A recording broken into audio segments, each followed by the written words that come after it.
За энэ хүү хичээлээр болохоор бид бүхнийг сонирхолтой нэг жижигхэн нэг өгүүлбэр уншаа. Тэр өгүүлбэрээ бид задлаа. Тэгээд тэнтэй холбогдлоо асуултанд ирэхэд ажиллая. За тэгэхээр бид англи хэлийг илүү гүнзгий төвшөнд харж байна гэсэн үг. Тэгэхдээ энэ болохоор бүх шатны өмнөс ирэхэд бол хэрэг болно. За тэгэхээр нэг ийм өгүүлбэр байна. Priscilla and I was punished by the teacher for not completing the assignment on time. Гэсэн богино өгүүлбэр байна. Энэ өгүүлбэр цөмөр асуудалг орчуулдаг болъё. За Priscilla and I болохоор Priscilla бит хоёр was punished. No passive цаг биш те.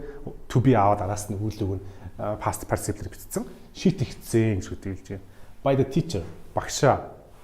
Ихэд passive дандаа by авдаг шүү дээ. За тэгэхээр энэ ч by авч байна. Багшаар бол Priscilla болон бит хоёр шийтгцэн байна. For юунд одоо шийтгцэн. Одоо for ч нэг зорилго зааж өгдөө шүү дээ. Ийм юм ийм төлөө. Not completing the assignment. Assignment буюу бидалтыг on time цагт нь гэсэн. Ямар нэг юм цагт нь ихийг дандаа on time гэж хэлдэг. Тэгэхээр бидалтыг цагт нь complete одоо буюу дуусгах гэсэн үг шүү дээ. Дуусгаагүй төлөө багшаар Priscilla бит хоёр шийтгцэн гэсэн үйлдэл байна. Ойлгосноо тий? За тэгэл одоо энэ хүү өгүүлбэр дээр цөмөрөө болохоор энэ бол жоохон дөрмийн алдаатай байж байгаа өгүүлбэр байгаа. Тэр цөмөрөө одоо энэ дээрс дөрмийн засъя. Тэгээ дөрмийн алдаа нь ихэд бол хаана байгаа вэ гэхээр эхний яг энэ хэсгээр ихэд байгаа. Priscilla and I was punished by the teacher гэдэг одоо энэ хэсгээс та бүхэн дөрмийн алдаа олж харах нь. Тэгэхээр энэ доор болохоор 5 сонголт байна. Цөмрөө 5 сонголтыг эхнээс уншъя. За A хариулт Priscilla and I was punished by the teacher гэдэг бол яг адилхан байна. За хоёр дахь B хариултыг уншъя. Priscilla as well as me were punished by the teacher. За арай өөр үү те? And as well as орлуулсан. The was and were. За C Priscilla and me were punished by the teacher. So where? So D. Priscilla and I as well as I was punished by the teacher. Гэсэн хариулт байна. За сүүлийнх нь the teacher punished Priscilla and I. Гэсэн 5 хариулт байна. Тэгэхээр энэ болохоор маш сонирхолтой асуулттай байна. Тэгэхээр цөмөр энийг ажиллана гэдэг чинь ерөөдөө бол одоо дөрмөөд сайжруулж, өгүүлбэрээ уншиж орчуулж, нэг сумаар бүгдээ хоёр туулаар буудаж байна. Тэгээд яг иймэрхүү магаар суралцах бол маш хэрэгтэй байгаа байхгүй юу? За тэгэхээр та бүхэн энэний зөвлөлтийг юу гэж бодож байна? 1 2 3 4 5. За би сая 5 тоодлоо шүү дээ. Та бүхэн сая бодсон болов уу гэж бодож байна. A гэж бодсон уу, B гэж бодсон уу, C гэж бодсон уу, D гэж бодсон уу? Таны бодол хэлэнд байна. За зөв хариултыг би шууд хэлье. Зөв хариулт нь болохоор D хариулт байна. Priscilla as well as I was punished by the teacher. Тэр ингэж хэлэнгүүт ихэнх нь гайхаж магадгүй. Яагаад вэ? Та бүхний тэр тогтоод нэг унш та. За болсон баг. За тэгэхээр одоо зөвхөн D хариултыг одоо яагаад зөв болохыг тайлбарлая. Тэрнээс өмнө ABC болон бус хариултуудыг яагаад буруу болохыг та бүхэн тайлбарлаж хэлье. За A хариулт болохоор бол ерөөдөө ихэнх хүмүүс энэ баг A юм биш үү? Priscilla бит хоёр ингэж багшаар шийтгцэн гэхэд бол энэ баг зүгээр л биш гэж бодож магадгүй. За тэгвэл A хариулт нь буруу. Яг л бол Priscilla and I. Priscilla бит хоёр гэдэг хоёр хүн байж тээ. Хоёр хүн дээр чинь олон тоо учраас энэ ч ганц тооны was биш were байх хэрэгтэйсэн тийм үү? Тэгэхээр A хариулт маань худлаа болчихно гэсэн. Were байх хэрэгтэй. Баггүй юу? За дараагийн B хариулт руу оръё. За B хариулт ярих юм бол Priscilla as well as me were punished. Энэ бас зүг байж магадгүй юм шиг хүмүүс бодно.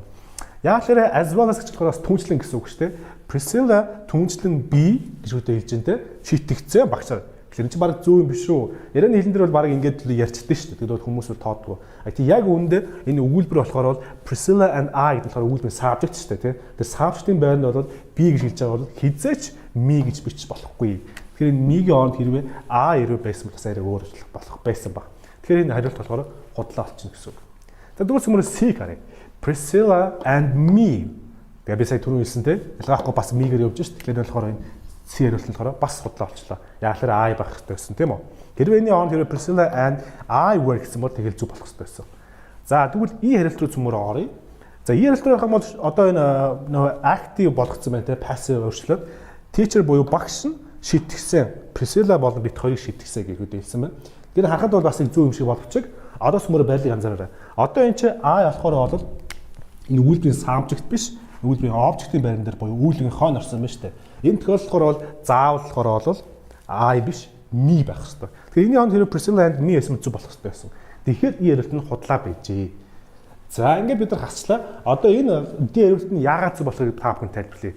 Priscilla as well as I гот ихэнх хүмүүс гайхаж магадгүй. Яагаад was гэж? Энд чинь хоёулаа гам чинь and юм биш шүү гэлтэй. Тэнгууд үгүй тийм биш. Яг л as well as гэдэг нь болохоор түүнчлэн бөгөөд гэсэн үг. And болохоор яг бас гэсэн үг шүү дээ. Тэрнээс л ялгаатай. Хэрвээ as well as гэд хоёр миг ингэж ярьж байгаа бол ганц тондор бичдэг гэсэн дүрэн байдаг. Тийм болохоор зөв хариулт нь D хариулт буюу Priscilla as well as I.